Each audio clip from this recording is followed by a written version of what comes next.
From LinkedIn News, I'm Leah Smart, host of Everyday Better, an award-winning podcast dedicated to personal development. Join me every week for captivating stories and research to find more fulfillment in your work and personal life. Listen to Everyday Better on the LinkedIn Podcast Network, Apple Podcasts, or wherever you get your podcasts.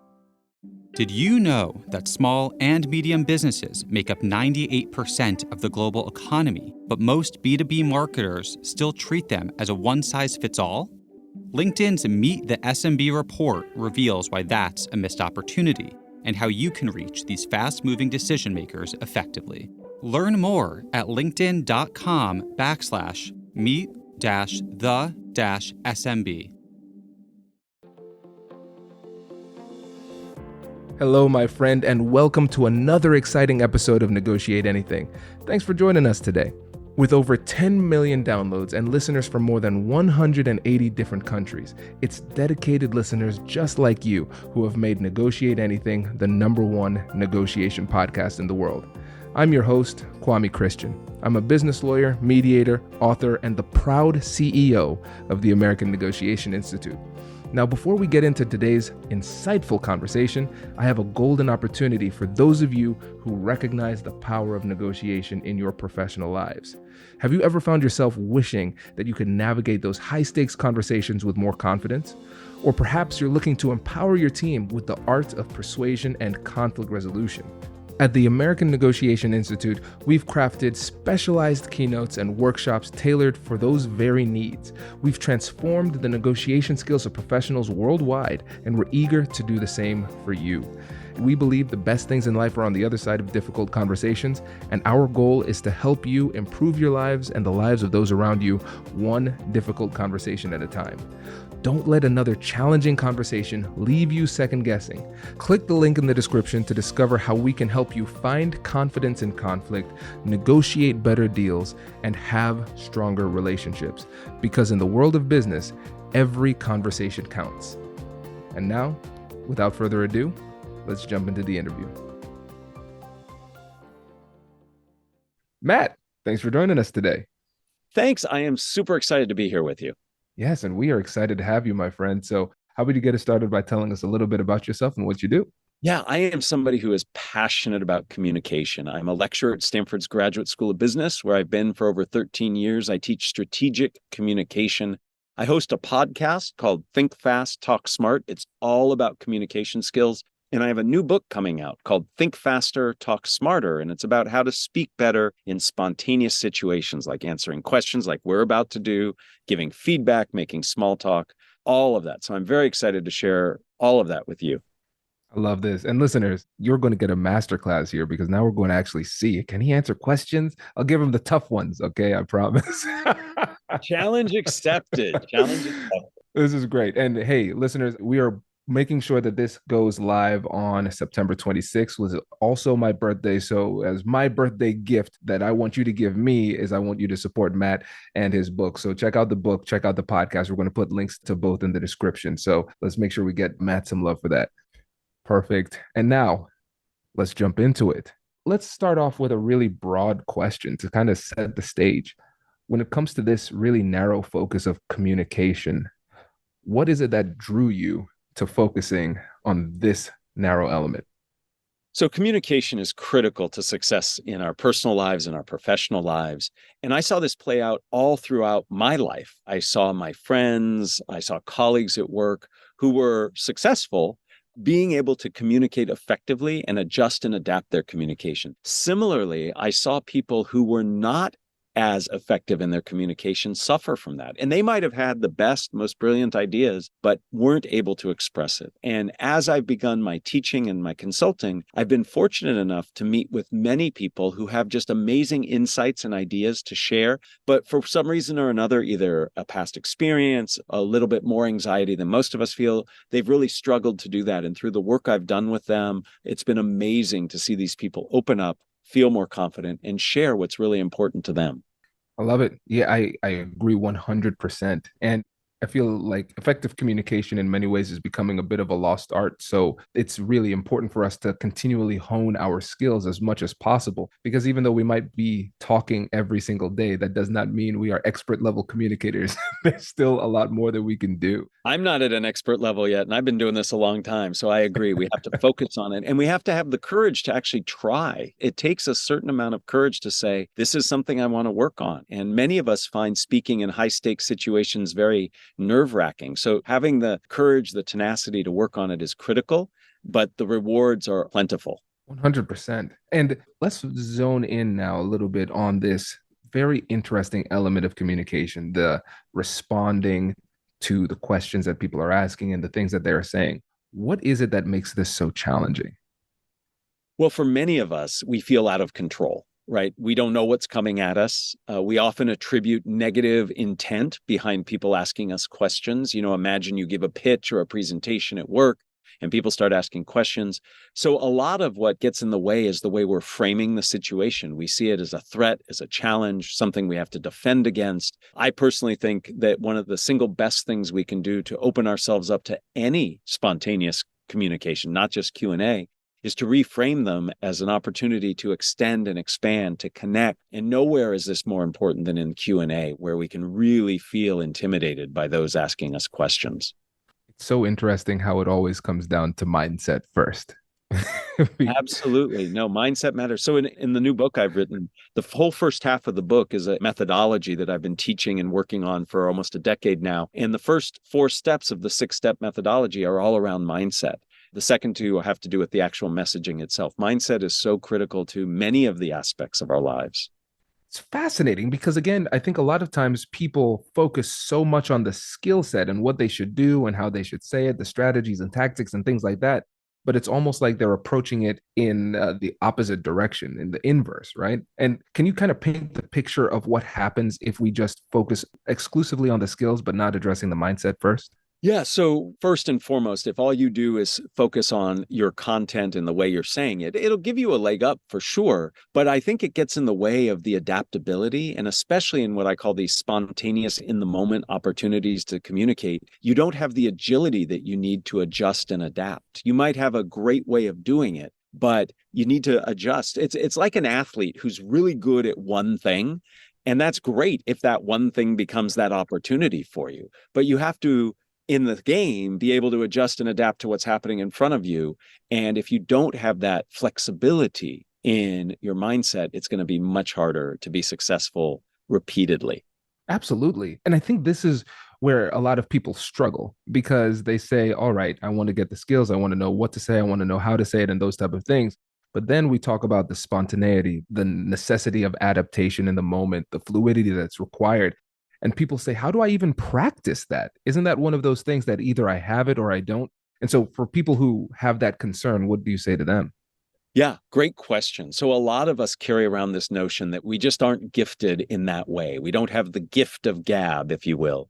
And in fact, there's research to suggest in my own experience in coaching and teaching, in my own lived experience, you can absolutely adapt, learn, and develop these skills. It takes some adjustment, and it certainly takes practice, as you alluded to. But you can practice being spontaneous. The whole book and methodology I've created is full of ironies. And one of the biggest ironies is you have to prepare to be spontaneous. And there are things you can do. 1, going through the methodology, learning the different techniques and mindset. But 2, finding opportunities to practice. I am a huge supporter of Toastmasters. I think Toastmasters is a wonderful organization. It gives people the opportunity to practice both planned and spontaneous speaking. You can use generative AI to help you. For example, imagine you have a job interview coming up. You can go to ChatGPT, Bard, whatever, and type in the position you're applying for, the company at which you're applying, and ask it to generate questions for the particular role. And then you just practice in the moment answering those questions. So there are lots of opportunities to practice once you firmly believe that you can make the changes that you'd like to make. And it's funny because when we talk about practice, that requires a mindset shift as well, because Yeah. we are surrounded by all of these opportunities to practice, but we don't look at them as practice opportunities, and therefore they don't become practice opportunities. Well, no, you're absolutely right. And I think this gets to a fundamental mindset change that has to happen in most communication, especially spontaneous speaking. And that is, we have to remind ourselves that the goal of communication is connection. It's not perfection. Many of us don't like to practice or put ourselves in environments where we can test out these new skills because we want to do it right. We have this drive to do it right. And I'm here to tell you, after doing this work for decades, there is no right way to communicate. There are better ways and worse ways, but there is no one right way. So putting that pressure on ourselves to do it right not only reduces the likelihood of us being able to do it well because we're constantly judging and evaluating everything we say, but it also precludes us from even trying to do it at all. So a fundamental mindset shift is to put the premium on connection rather than perfection. This is great. And I'm with you 100%. And I know that this can be really empowering because you realize, okay, I can be authentic. I don't need to do it like somebody else. I can do it like me as long as I hold on to these fundamentals. So that can be liberating. It can also be scary for those people who are very type A, very driven. They want to check boxes. They want to know how they're improving and those type of things. And so for those people who are a little bit more focused on controlling the communication and not willing to let go and flow, how do you get them a bit more comfortable letting go? That is a wonderful question, and a question I deal with every single quarter that I teach. And I teach a lot. So in my strategic communication classes, I start the class on the very first day, and I say, in this class, the goal is to maximize mediocrity. And I want you to understand, these are Stanford MBA students, some of the best and brightest young business minds in the world. Their jaws drop when they hear maximize mediocrity. Nobody has ever told them to do this. And I go on to explain why this is so important. When we strive for greatness in our communication, it precludes us from achieving it. And it comes down to cognitive load. Your brain is like a computer. It's not a perfect analogy, but for what my point I'm trying to make, it helps.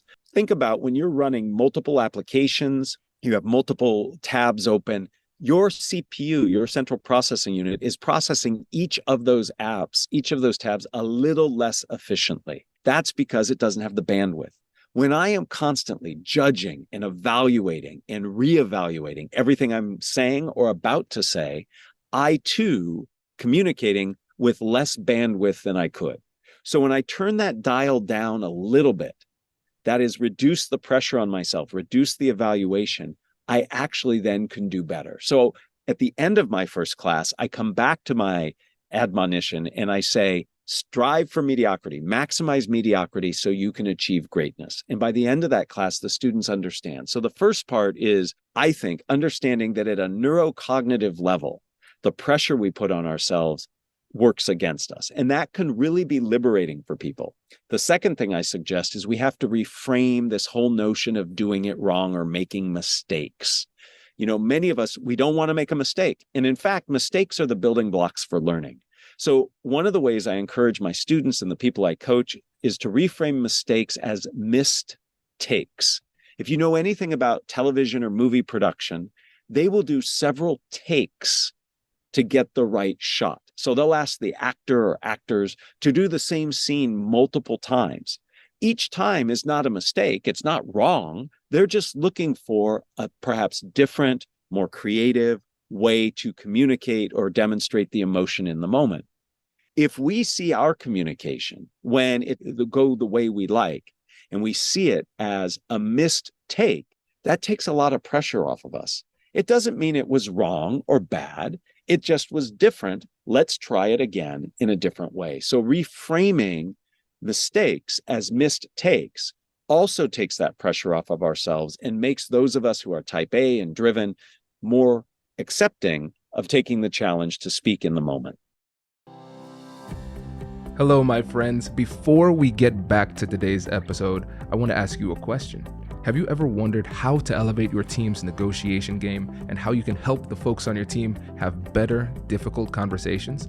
At the American Negotiation Institute, we offer transformative keynotes and workshops tailored to empower professionals with top-tier negotiation and conflict resolution skills. Whether it's a keynote for your next event or hands-on training for your team, we've got you covered. Don't just negotiate. Master the art with the American Negotiation Institute. Click the link in the description to find out more. Elevate, negotiate, and succeed. Small and medium businesses don't have time to waste, and neither do marketers trying to reach them. On LinkedIn, more SMB decision makers are actively looking for new solutions to help them grow, whether it's software or financial services. Our Meet the SMB report breaks down how these businesses buy and what really influences their choices. Learn more at linkedin.com/meet-the-SMB. That's linkedin.com/meet-the-SMB. It's brilliant. I think that's a great mentality because, again, you're right. These conversations, these high stakes, crucial conversations, they come with enough pressure. We don't need to add the pressure of perfectionism as well to that cocktail of emotion. So I really appreciate this advice. And when you're thinking about in the moment now, when we're actually starting to answer questions, let's get into the more actual tangible elements of what it takes to be more effective. There's so many different things that we could talk about. Where should people start? The number one mistake people make in their communication is they start from the wrong place. They start by saying, here is what I want to say. Here's what I want to say. And I would argue it's not about what you want to say. It's about what your audience needs to hear. So it's not about what you want. It's about what they need, which means the very first place you have to start is not creating your content. It's thinking about my audience. What do they know? What do they need to know? What are their attitudes? Where are their areas of resistance, hesitation, and concern? I start there, and then I begin crafting a message that will be meaningful to them. So the number one place to start to help people hone their communication, planned or spontaneous, is thinking about your audience and their needs. Once you do that, then you can begin to structure a message in a way that is meaningful, relevant, and impactful. It's brilliant and very hard to do. It is hard to do, but you'd be surprised that if you open yourself up to it, you can. You know, most of us, there's a famous quote, and I don't even remember who said it, but it goes something like this. Crafting a high stakes communication without thinking about your audience first is like addressing a love letter to whom it may concern. You would never do that. So in our high stakes communications in our personal lives, we often think about it. I have two teenagers. You and I were talking about our kids before we started. My kids are incredibly adept at honing their messages based on their audience. So my kids don't come ask me for extended curfew or getting to drive the car when I come home tired from work. They wait. They do something nice for me. We are constantly adjusting our communication in our personal lives based on what we know. We need to take that into our professional lives as well. It makes so much sense. And I think one of the things that is so frustrating to people about improving their communication skills is that when you tell them what it is that they need to do, they say, I know that. Why don't I do it? It's so hard to do. And I think sometimes we feel so strongly about whatever it is that we came here to talk about that we just focus on ourselves. And it's an egocentric form of communication, not because we are bad people, but because we just get so excited to say what we want to say. So in my book, I talk about the curse of knowledge. This idea has been around for a long time. We know too much about what we're speaking on, and we assume everybody else is interested at the same level we are. But I also introduced this idea of the curse of emotion, the curse of passion. We are so passionate that we forget other people need to be scaffolded and built up so that they can understand and be as passionate as we are. So the only antidote to the curse of knowledge and the curse of passion is empathy. We have to remind ourselves of the other people's perspective so that we can open the door to the knowledge and excitement that we have for the topics. Let's talk about empathy. This is a perfect time because you've been in the industry for a while, and I know you have seen a lot of takes on empathy. It's become a new buzzword, not even new buzzword, but a buzzword that people go to a lot. But I feel like a lot of times people don't have a full understanding of what it means. And so when we're talking about empathy, what would you say are the biggest misunderstandings about the concept that hold people back? Well, I'll start by saying that there are some in the academic world who believe the sole purpose of communication is to increase empathy, right? To increase Wow. connection among people. And the term communication really stands for to make common, to bring community about. So empathy and communication go hand in hand. I think what people misunderstand about empathy is it's not just about putting yourself in the other's perspective. It's really understanding and appreciating that perspective. And perspective isn't just thoughts and ideas, it's emotion and lived experience. And so that means you have to be a good observer. It means you have to ask questions, you have to clarify, you have to check in. So empathy isn't just saying, yeah, if I were that person, here's how I would feel. It's really about doing a personal ethnography and getting in there and figuring it out. That's what makes the big difference. And that's what allows for the connection, the immediacy, and dare I say, intimacy that communication can bring about. See, that last part, intimacy, I think that's what people really struggle with because it requires a bit of mutual vulnerability in order to really get the depths of empathy. And so, how do we get people to feel a bit more comfortable opening up? Yeah. So I've done a lot of research for this book on small talk because I think small talk gets a bad rap. Small talk is all about building connection, building empathy. And yet we think it's just this necessary evil that we have to go through to get the free wine, the swag at the conferences we go to. So that's a whole different conversation. I think we need to rebrand small talk for sure. But in that research I did in terms of reading up on it and talking to experts in the field, part of it is really about mutual disclosure. So if I want to connect with you and better understand you, I need to be open and inquisitive about your perspective, and I have to share at an equal level about my perspective. And many of us are more comfortable asking others than sharing ourselves. And so we need to really think about how we continue the conversation going. I want to take another lesson learned from small talk in talking to researchers who study it. They look at conversations through one lens that looks at the turns we take. And there are really two different types of turns. They're supportive turns and shifting turns. A supportive turn is where I dig deeper into what you've said, and a shifting turn is where I shift it to a different topic or to myself. So imagine we start a conversation, we don't know each other, and you tell me about a trip you recently took. You say, hey, I just went to Los Angeles. And I could say, oh, really? Where did you go? Did you visit Disneyland? That's a supportive turn. Or I could say, oh, I just got back from Phoenix. And now that's a shifting turn. What we have found is for intimacy, for connection, for mutual disclosure and trust building, more supportive responses are helpful. Now, you can't be exclusively supportive because then it looks like you're hiding and you're building a wall between you and the other person. So the research suggests maybe 2/3 to 3/4 of your responses should be supportive, with 1/3 to 1/4 being shifting. So there are things we can do to bring about that intimacy in terms of what we say, that's asking questions and disclosing appropriately, but also in the types of turns that we take. This is so good because one of the things I love about this, the supportive turn versus the shifting turn, is that it helps us to operationalize the ratio kind of game that people play when they say 70-30 rule, 80-20, whatever it is, we want the other person to try to talk more than us. And we can say that to people, but sometimes they're saying, how in the world do I manage to do this?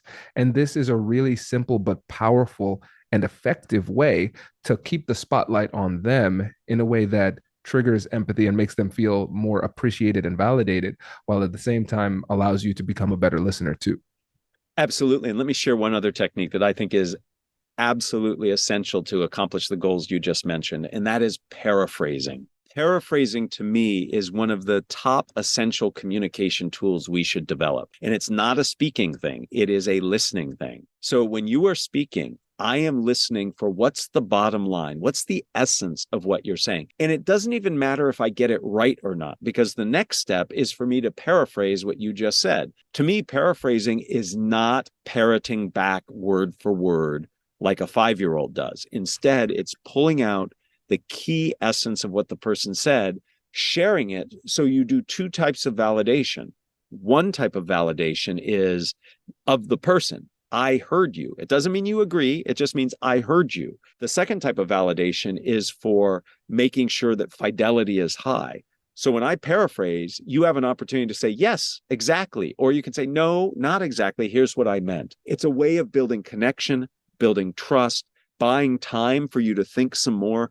Paraphrasing is a wonderful tool, and I encourage everybody to leverage it as you try to build intimacy, connection, and trust.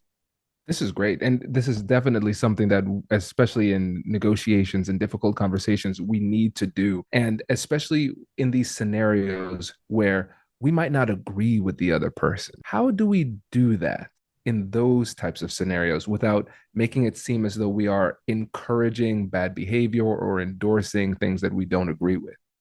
So understanding and agreement are different. And I think it's really important to distinguish for ourselves between those two. And so conveying that we understand and even appreciate somebody's perspective is incredibly helpful in these challenging types of conversations where we express, I appreciate that this is your position and I understand what this means for you. Doesn't mean I agree. So starting from respect, starting from a place of understanding, I think is critical. In most feedback and negotiation situations, I like to frame them as problems to be solved. And if I'm looking to solve a problem, that means I need to collaborate with you. And that means I need to try to reduce the defensiveness you might feel and that I feel. And then I try to find connection points where we can connect on certain things.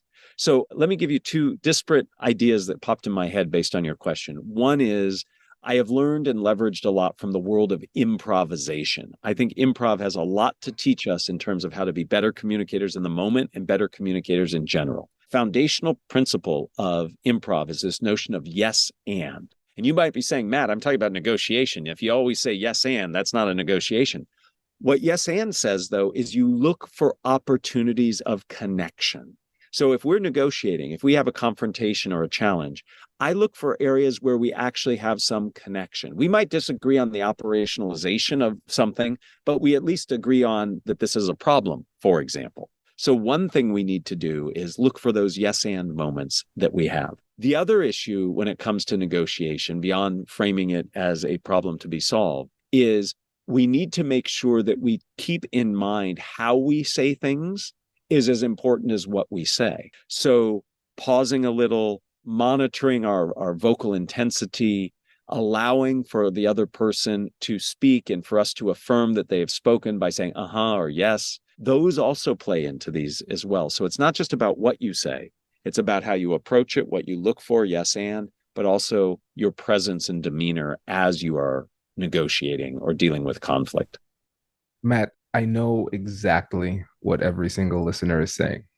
They are saying, I need to buy this book. Well, thank you. That would be great. I mean, my whole goal here is to help people. And I think the book is a vehicle for that. I hope the podcast, Think Fast, Talk Smart, also helps. I just want people to hone and develop their communication skills.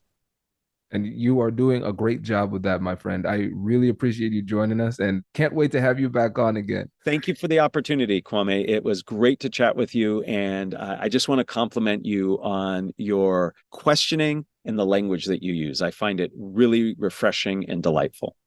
I appreciate that. Congratulations, you've just joined an elite club. By listening to a full episode, you're now officially on the Negotiate Anything team. So welcome aboard. What most team members do is they subscribe to the podcast because that allows them to automatically get the latest episodes of the show. The best things in life lie on the other side of difficult conversations. Keep learning, keep practicing, and keep getting better. Your relationships will improve, your career will soar, and you'll have the confidence you need to get the most out of these crucial conversations. Again, thank you for joining the team. We're excited to have you, and I will see you in the next episode. I'll catch you later.